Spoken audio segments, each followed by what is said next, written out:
Di masa lampau, jauh sebelum manusia mengenal dunia dengan segala teknologi dan peradaban modern, ada sebuah nama yang dianggap sangat suci, tak tersentuh, bahkan tak berani diucapkan oleh lidah manusia biasa.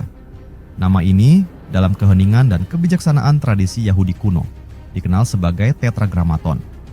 Bagi sebagian besar orang, nama ini mungkin hanya rangkaian huruf, namun bagi kaum yang memahami kedalaman spiritual, Tetragrammaton adalah lebih dari sekadar nama. Ia adalah esensi dari Yang Maha Kuasa, Tuhan yang menciptakan dan menjaga alam semesta. 4 huruf yang menyusun Tetragrammaton dalam bahasa Ibrani adalah YHWH. Nama ini seringkali dipandang sebagai rahasia ilahi. Orang-orang Yahudi kuno meyakini bahwa nama ini memuat kekuatan Tuhan dan menyebutkannya sembarangan bisa mendatangkan risiko besar, bahkan hukuman dari Yang Maha Kuasa. Karena itu, seiring waktu, nama ini tidak lagi diucapkan secara langsung. Sebagai gantinya, mereka mengganti penyebutan dengan kata Adonai, yang berarti Tuhan dalam bahasa Ibrani atau Elohim. Namun, siapapun yang mengenal kisah Musa tentu pernah mendengar bagaimana nama itu pertama kali diungkapkan. Musa, seorang tokoh yang dihormati dalam sejarah Yahudi, Kristen, dan Islam, menerima panggilan untuk naik ke Gunung Sinai. Di sana, di puncak gunung yang sunyi dan diselimuti awan tebal, Tuhan berbicara kepada Musa dari semak yang menyala tetapi tidak terbakar. Saat Musa bertanya kepada Tuhan, "Siapakah engkau?" Tuhan menjawab dengan perkataan yang mengguncang dunia spiritual. Ehyeh Asher Ehyeh, aku adalah aku. Kata ini yang menjadi akar dari nama YHWH dianggap sebagai penegasan bahwa Tuhan adalah Sang Ada, keberadaan yang kekal, tidak berubah, dan tidak terbatas. Di kemudian hari, para imam Yahudi menjadi satu-satunya pihak yang diperbolehkan menyebut nama ini dalam upacara suci yang sangat terbatas, khususnya pada Hari Raya Yom Kippur, hari besar pengampunan dosa dalam agama Yahudi. Pada saat itulah, imam besar akan masuk ke dalam ruang Maha Kudus di Bait Suci di Yerusalem dan mengucapkan nama Tuhan dengan penuh khidmat dan takut. Momen ini adalah puncak dari ibadah yang menandakan hubungan sakral antara Tuhan dan manusia. Ketika masa berganti, keagungan nama ini tetap terjaga dalam kesunyian, namun selalu ada tokoh-tokoh yang mencoba memahami misterinya. Para penganut mistisisme Yahudi atau Kabalah, misalnya, melihat Tetragrammaton sebagai simbol dari kekuatan kosmik yang menyusun alam semesta.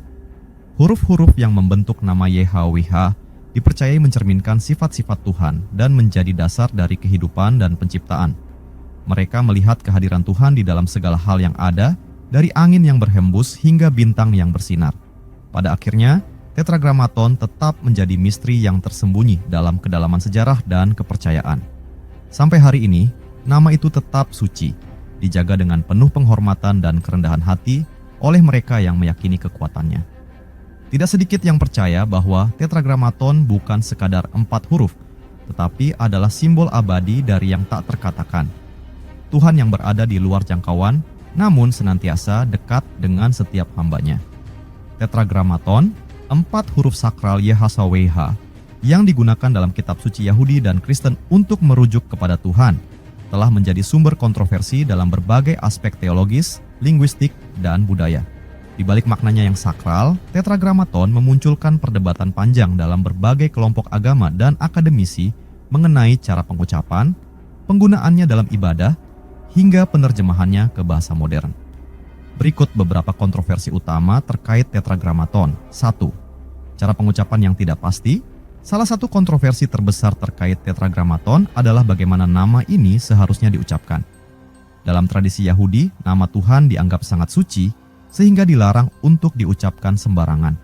Sebagai gantinya, nama ini sering diganti dengan Adonai, yang berarti Tuhan dalam pembacaan. Karena larangan ini, pengucapan asli YHWH hilang seiring waktu, dan kini tidak ada yang benar-benar tahu bagaimana Tetragrammaton diucapkan pada zaman dahulu. Beberapa akademisi percaya bahwa bentuk aslinya adalah Yahweh, namun tidak ada konsensus yang benar-benar meyakinkan. 2. Penggunaan Jehovah. Bentuk Jehovah muncul dari gabungan huruf konsonan YHWH dengan vokal dari Adonai dalam teks Alkitab Ibrani pada abad pertengahan. Ini kemudian diadopsi dalam beberapa terjemahan Alkitab berbahasa Inggris dan menjadi populer di kalangan saksi-saksi Yehua yang meyakini bahwa nama Tuhan harus disebut secara eksplisit dalam ibadah. Penggunaan Jehovah menimbulkan perdebatan karena secara linguistik dianggap tidak akurat, namun tetap memiliki makna religius mendalam bagi beberapa kelompok Kristen.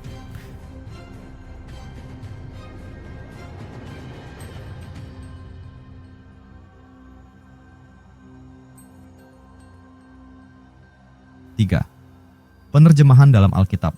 Dalam berbagai versi Alkitab, Tetragrammaton diterjemahkan secara berbeda.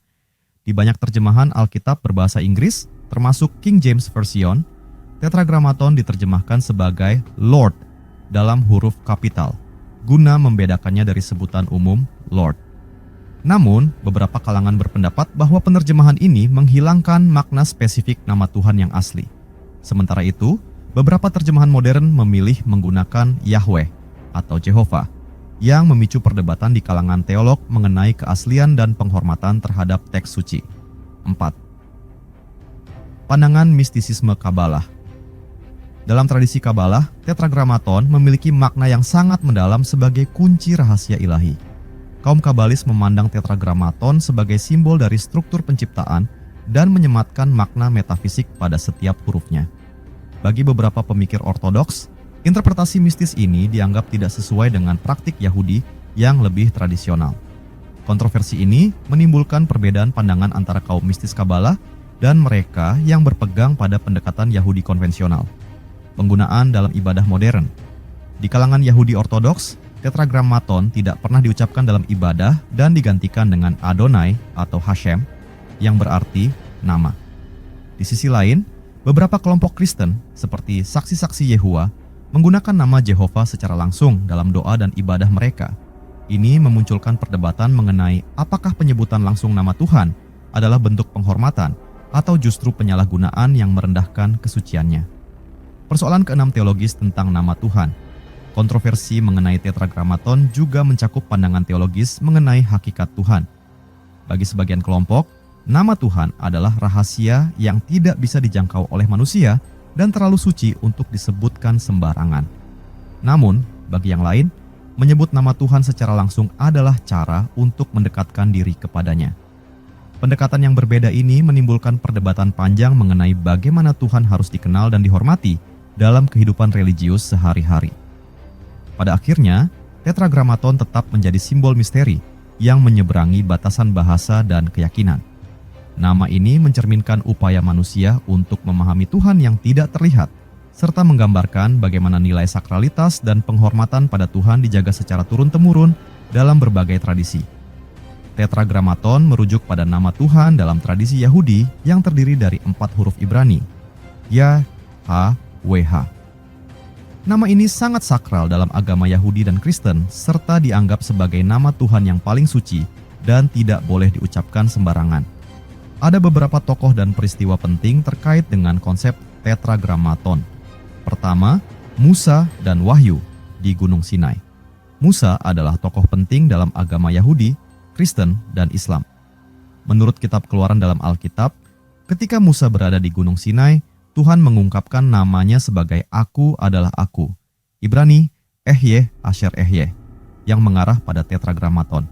Nama ini mengindikasikan keabadian dan keberadaan Tuhan yang tidak berubah. Dahulu kala, di negeri Mesir yang menyimpan misteri di balik sungai Nil dan pasirnya yang menyimpan kisah-kisah lama, hidup seorang lelaki bernama Musa. Terlahir sebagai seorang Ibrani namun dibesarkan di istana Mesir, Musa adalah sosok yang terpecah oleh dua dunia.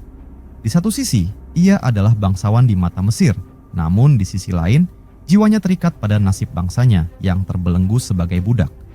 Suatu ketika, setelah melarikan diri dari Mesir karena suatu insiden, Musa hidup sederhana di tanah Midian sebagai seorang penggembala.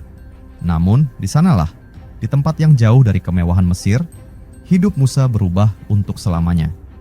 Pada suatu hari yang tampak biasa, ketika menggiring domba-dombanya ke Gunung Horeb, gunung yang kemudian dikenal sebagai Gunung Sinai, Musa melihat sesuatu yang tak lazim. Semak yang menyala-nyala, namun anehnya tidak terbakar. Dengan hati-hati, ia mendekati api tersebut, hingga sebuah suara yang dalam dan penuh wibawa memanggil namanya, Musa. Musa. Dalam keheningan yang suci, Tuhan berbicara kepada Musa melalui semak yang menyala itu. Musa terkejut, takut, dan heran sekaligus. Tapi ia mendengarkan dengan penuh perhatian saat Tuhan mengungkapkan sebuah rencana besar.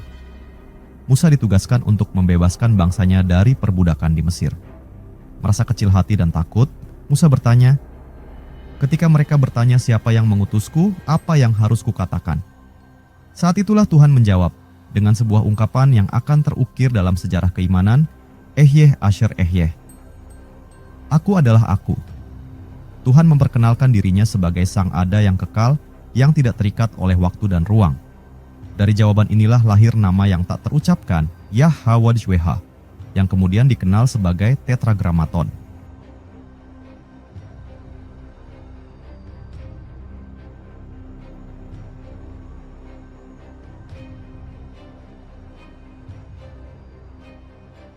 Nama ini menjadi simbol kehadiran Tuhan yang melampaui pemahaman manusia, nama yang suci dan penuh rahasia, yang hanya boleh disebut dengan penuh hormat dan dalam kesempatan yang amat khusus. Musa pun menunaikan panggilannya dan memimpin bangsa Israel keluar dari Mesir. Setelah peristiwa besar itu, Musa kembali ke Gunung Sinai, kali ini untuk menerima hukum dan perintah dari Tuhan secara langsung.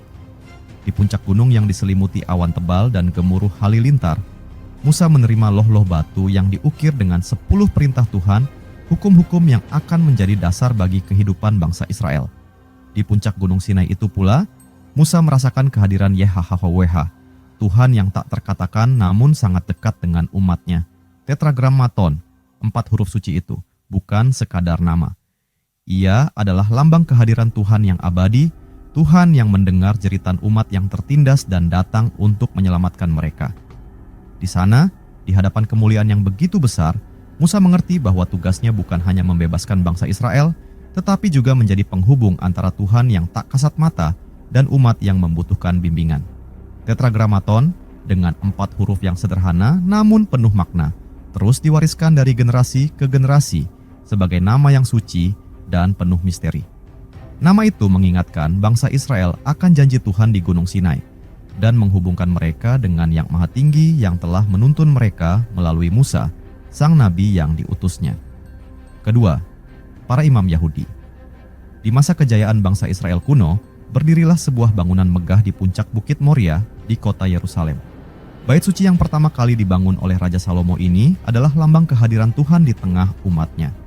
Di dalamnya, terdapat sebuah ruang terdalam yang begitu suci dan tak tersentuh, ruang Maha Kudus, tempat yang dipercaya menjadi titik pertemuan antara surga dan bumi. Di sanalah, di dalam ruangan penuh kesunyian yang hanya diterangi cahaya ilahi, tersimpan sebuah nama yang begitu sakral. Nama yang hanya boleh diucapkan oleh imam besar pada hari yang paling kudus dalam kalender Yahudi, Yom Kippur. Para imam Yahudi, keturunan dari suku Lewi, memiliki tugas istimewa dalam memimpin umat dalam ibadah di bait suci. Dari semua imam itu, hanya 1 orang yang dipilih setiap tahunnya untuk masuk ke ruang Maha Kudus, yakni imam besar. Tugasnya adalah menebus dosa-dosa umat dengan mempersembahkan korban dan mengucapkan doa khusus di hadapan Tuhan. Namun, lebih dari sekadar persembahan, pada hari itu ia membawa rahasia paling agung dari keimanan mereka, Tetragrammaton, 4 huruf suci, Yahweh, yang mewakili nama Tuhan yang tidak terucapkan. Imam besar dengan pakaian kebesaran yang penuh lambang mengenakan tutup kepala yang diukir dengan kata-kata kudus bagi Tuhan.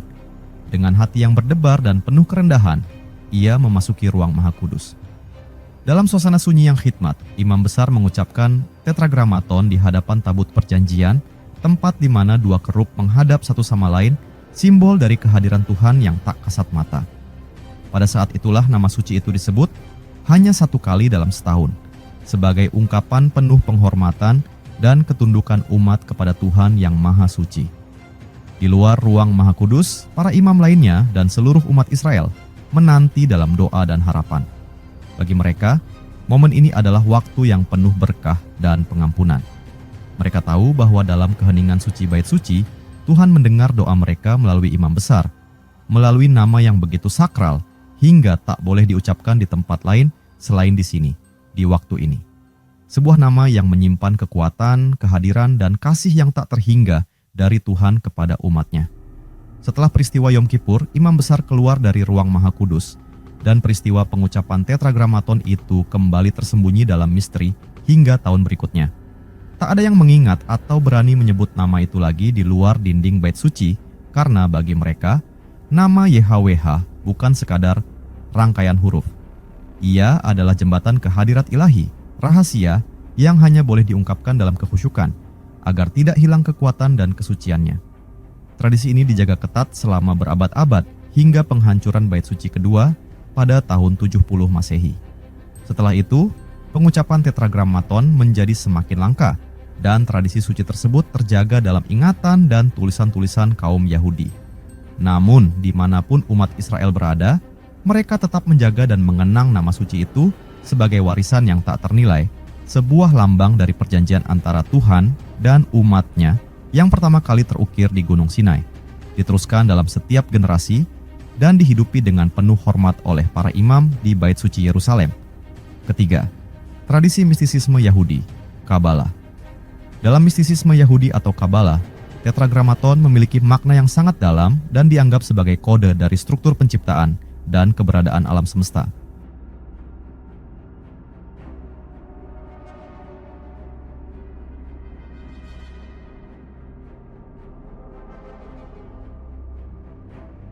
Tokoh-tokoh kabalis seperti Rabbi Ishak Luria mengembangkan pemahaman simbolis mengenai huruf-huruf dalam tetragramaton yang diyakini mencerminkan aspek-aspek Tuhan dan hubungan dengan dunia material. Di balik gemerlap sejarah dan ritual yang tampak, tersembunyi dimensi terdalam dari iman Yahudi, sebuah tradisi yang merangkai misteri alam semesta dalam kata dan huruf. Tradisi ini dikenal sebagai Kabalah, ilmu mistisisme Yahudi yang tak hanya berbicara tentang dunia fisik, tetapi juga tentang rahasia yang tersembunyi di balik penciptaan itu sendiri. Di jantung ajaran Kabalah, ada sebuah nama yang tidak boleh diucapkan sembarangan, sebuah nama yang diyakini sebagai kunci menuju pengetahuan ilahi yang tak terbatas. Nama itu adalah tetragramaton, 4 huruf sakral yang membentuk nama Tuhan, YHWH. Para kabalis percaya bahwa setiap huruf dalam tetragramaton bukan sekadar simbol, melainkan pintu menuju kehadiran Tuhan. Huruf-huruf ini, Yod, He, Waw, He, mencerminkan 4 dunia yang menciptakan keberadaan. Di setiap dunia ini, Tuhan hadir dengan cara yang berbeda, dari yang tertinggi dan tak terjangkau, hingga yang bisa dirasakan dalam hidup sehari-hari. Setiap huruf dalam tetragramaton membawa unsur kekuatan penciptaan, dan bagi mereka yang mempelajarinya dengan hati yang tulus, tetragramaton adalah seperti peta menuju esensi Tuhan yang tersembunyi. Para kabalis dalam meditasi yang mendalam berusaha untuk memahami susunan huruf ini. Mereka melihat huruf pertama, Yod, sebagai sumber dari segala sesuatu, titik awal dari keberadaan yang melahirkan segala sesuatu di alam semesta. He, huruf kedua, adalah nafas Tuhan yang menumbuhkan dunia fisik, sementara Waw menghubungkan yang ilahi dengan yang duniawi. Huruf terakhir, He yang kedua, melambangkan kedekatan Tuhan dengan ciptaannya, menjaga segala sesuatu dengan penuh kasih. Namun, memahami tetragramaton bukanlah hal yang mudah. Hanya mereka yang melalui latihan spiritual bertahun-tahun yang dianggap layak mempelajari huruf-huruf suci ini. Dalam pengajaran Kabalah, memahami tetragramaton adalah seperti memandang ke dalam cermin ilahi, melihat bayangan Tuhan di balik ciptaan. Oleh karena itu, meditasi pada nama ini membutuhkan ketulusan dan kesucian hati. Mereka percaya bahwa rahasia tetragramaton akan memberikan pencerahan kepada jiwa, membebaskannya dari keterikatan duniawi, dan mendekatkannya pada Tuhan. Di dalam lembaran-lembaran Zohar, teks suci Kabalah, dibahas bahwa tetragramaton bukan hanya untuk diucapkan, tetapi untuk direnungkan dan dipahami. Menurut ajaran Kabalis, nama ini adalah getaran awal dari penciptaan, energi yang menopang kehidupan, yang membawa keharmonisan antara langit dan bumi. Dalam pandangan mereka, siapapun yang merenungkan tetragramaton dengan sungguh-sungguh dapat merasakan kehadiran Tuhan yang begitu dekat dan penuh kasih. Bagi para kabalis, tetragramaton adalah lebih dari sekadar nama. Ia adalah jalan yang membuka rahasia terdalam keberadaan. Nama ini adalah panggilan yang membawa mereka mendekat ke Tuhan yang tak terlihat, merasakan kehangatan kasih-Nya, serta mendapatkan hikmah yang menghubungkan segala sesuatu. Dengan memaknai tetragramaton, para kabalis berjalan di jalan yang sunyi dan sakral, menuju cahaya yang menerangi hati mereka dalam misteri abadi Sang Pencipta. Keempat, penterjemah Alkitab dan ahli teologi Kristen. Dalam tradisi Kristen, tokoh-tokoh seperti Saint Jerome yang menerjemahkan Alkitab ke dalam bahasa Latin dan William Tyndale yang menerjemahkan Alkitab ke dalam bahasa Inggris berperan dalam menafsirkan Tetragrammaton. Beberapa terjemahan Alkitab modern menggunakan nama Yahweh atau Jehovah sebagai upaya untuk mengucapkan Tetragrammaton dalam bahasa yang lebih mudah diucapkan. Di masa-masa awal perkembangan kekristenan, ketika Alkitab hendak diterjemahkan dari bahasa Ibrani ke berbagai bahasa dunia, para penterjemah dan teolog Kristen dihadapkan pada sebuah misteri yang mendalam. Tetragrammaton, nama Tuhan yang terdiri dari 4 huruf suci, Y, H, W, H. Nama ini yang begitu dihormati dalam tradisi Yahudi dan tidak pernah diucapkan sembarangan, mengandung makna yang tidak terhingga bagi umat yang ingin mengenal Tuhan lebih dekat.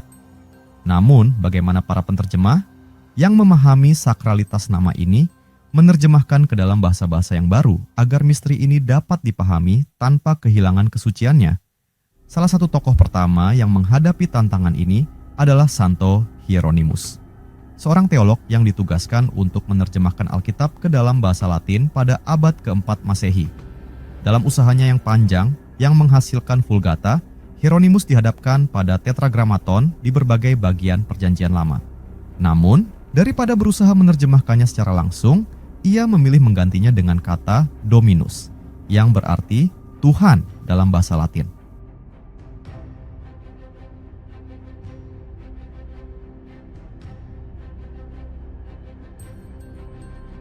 Pilihan ini dibuat sebagai bentuk penghormatan, agar umat Kristen tetap bisa menyebut Tuhan tanpa merusak kesucian namanya yang asli.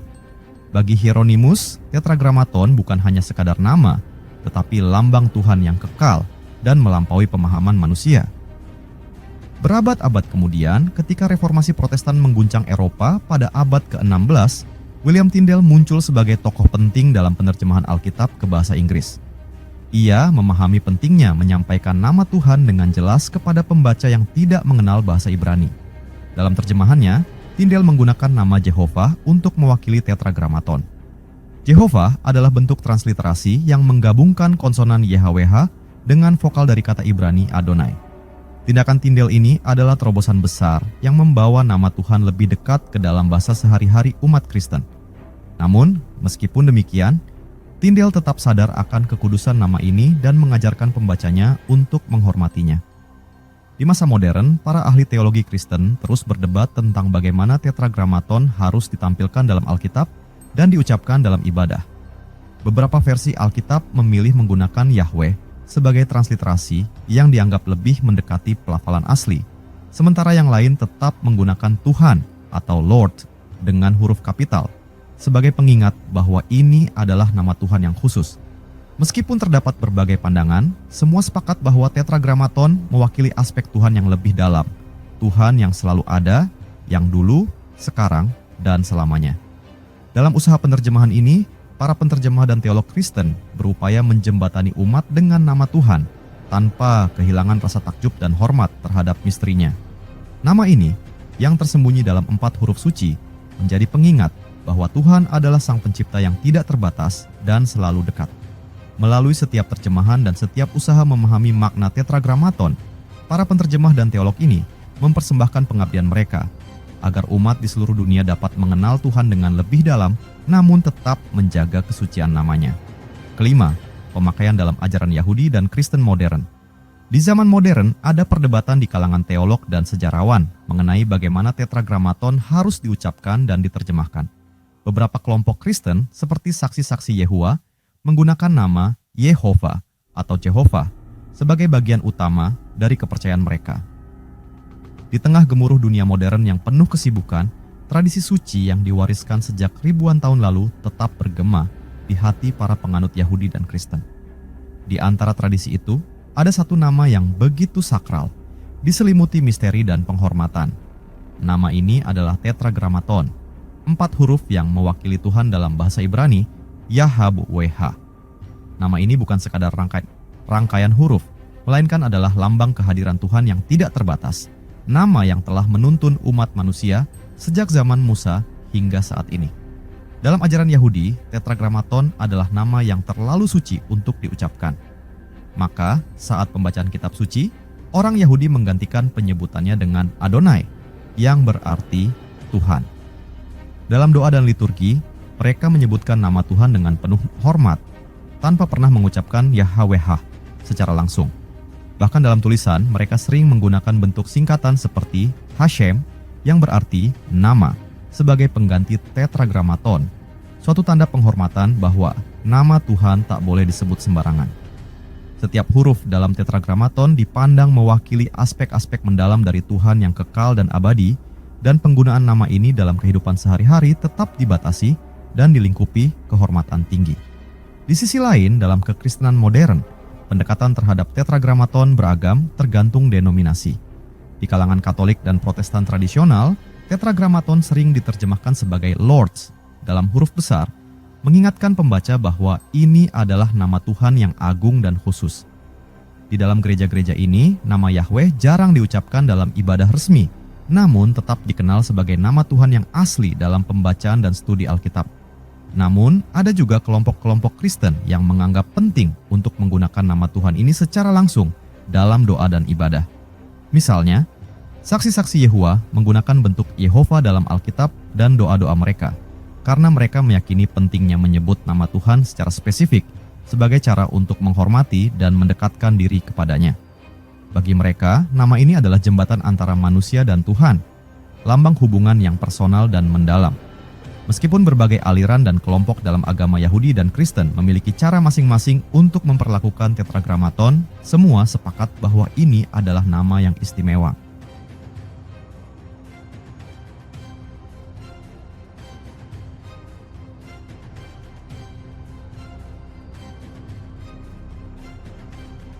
Nama ini bukan sekadar label, tetapi adalah penanda kehadiran Tuhan yang kekal, yang telah dan akan selalu ada. Setiap penyebutannya, baik diucapkan secara terbuka maupun disembunyikan dalam doa hati, adalah sebuah momen penghormatan, suatu pengingat bahwa di tengah segala perubahan dunia, Tuhan yang diwakili oleh Tetragrammaton adalah abadi dan selalu menyertai umatnya. Bagi mereka yang setia, Tetragrammaton adalah lebih dari sekadar huruf. Ia adalah warisan iman, cahaya abadi yang membimbing dan menyatukan umat manusia dengan Sang Pencipta. Nama ini hidup dalam bisikan hati mereka, menjadi pengingat akan Tuhan yang selalu hadir dalam kehidupan, sekaligus membentang melampaui batas waktu dan ruang. Tetragrammaton tetap menjadi elemen penting dan penuh makna dalam teologi Yahudi dan Kristen, serta menjadi simbol misteri ketuhanan yang mendalam. Dalam agama Yahudi dan Kristen, Tetragrammaton atau Yahweh menjadi simbol yang mewakili Tuhan yang Maha Esa, Allah Subhanahu wa Ta'ala yang abadi, tidak terbatas oleh waktu dan ruang, serta dekat dengan umatnya. Meski Tetragrammaton sendiri bukanlah bagian dari tradisi Islam, memahami tujuan dan nilai yang terkandung di dalamnya dapat memberikan wawasan dan hikmah yang bermanfaat bagi kaum muslim dalam memperkuat hubungan mereka dengan Allah Subhanahu wa Ta'ala. Dalam Islam, Allah Subhanahu wa Ta'ala dikenal dengan 99 nama yang mencerminkan sifat-sifatnya, atau Asmaul Husna, seperti Ar-Rahman, Maha Pengasih, Al-Aziz, Maha Perkasa, dan Al-Alim, Maha Mengetahui. Nama-nama ini bukan hanya menunjukkan kuasa dan kasih sayang Allah Subhanahu wa Ta'ala, tetapi juga berfungsi sebagai pelajaran agar manusia senantiasa berusaha meneladani sifat-sifat yang baik. Serupa dengan tujuan penggunaan Tetragrammaton, Asmaul Husna mengajak manusia untuk selalu ingat bahwa Allah Subhanahu wa Ta'ala senantiasa hadir dalam kehidupan mereka, mengawasi dan memberikan rahmat serta ujian sesuai kebijaksanaannya.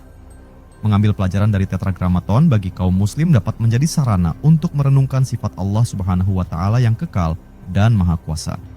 Dalam Islam, konsep keesaan Tuhan adalah fondasi utama yang dikenal sebagai tauhid. Tetragrammaton mengajarkan keesaan Tuhan dalam agama-agama samawi, mengingatkan bahwa Tuhan adalah satu dan tidak ada yang setara dengannya, suatu pandangan yang juga sangat dijunjung tinggi dalam Islam. Seperti dalam surat Al-Ikhlas, katakanlah, dialah Allah Subhanahu wa Ta'ala yang Maha Esa. Dengan merenungkan makna ini, kaum muslim dapat lebih mendalami rasa ketundukan dan ketergantungan kepada Allah Subhanahu wa Ta'ala dalam setiap aspek kehidupan. Selain itu, pelajaran dari Tetragrammaton juga mengajarkan rasa hormat dan kesucian terhadap nama Allah Subhanahu wa Ta'ala. Dalam Islam, umat diajarkan untuk memuliakan nama Allah Subhanahu wa Ta'ala, tidak menyebutnya sembarangan atau dengan cara yang tidak hormat. Allah Subhanahu wa Ta'ala adalah nama yang penuh keagungan dan menyebutnya sebaiknya dilakukan dengan hati yang bersih, jiwa yang tenang, dan dalam suasana khusyuk. Ini selaras dengan tujuan Tetragrammaton dalam mengajak umat agar mendekati Tuhan dengan rasa hormat dan rendah hati, menyadari bahwa Dia Maha Besar dan jauh melampaui pemahaman manusia. Akhirnya, Tetragrammaton juga memberikan pelajaran bahwa Tuhan tidak dapat sepenuhnya dipahami dengan pikiran manusia. Dalam Islam, Allah Subhanahu wa Ta'ala dikenal sebagai Al-Ghaib yang tak terlihat, dan konsep ini mengajarkan bahwa meskipun kita mengenal nama-nama Allah Subhanahu wa Ta'ala, sifat hakikinya tetap merupakan misteri yang tidak akan pernah bisa dicapai sepenuhnya oleh akal manusia. Ini mengajarkan umat muslim untuk selalu rendah hati dalam keimanan, menyadari keterbatasan manusia, dan menyerahkan diri sepenuhnya kepada kehendak Allah Subhanahu wa Ta'ala yang Maha Mengetahui. Dengan demikian, Tetragrammaton mengajarkan konsep keesaan Tuhan, rasa hormat terhadap nama dan kehadirannya, serta pengakuan atas misteri ilahi yang melampaui pikiran manusia.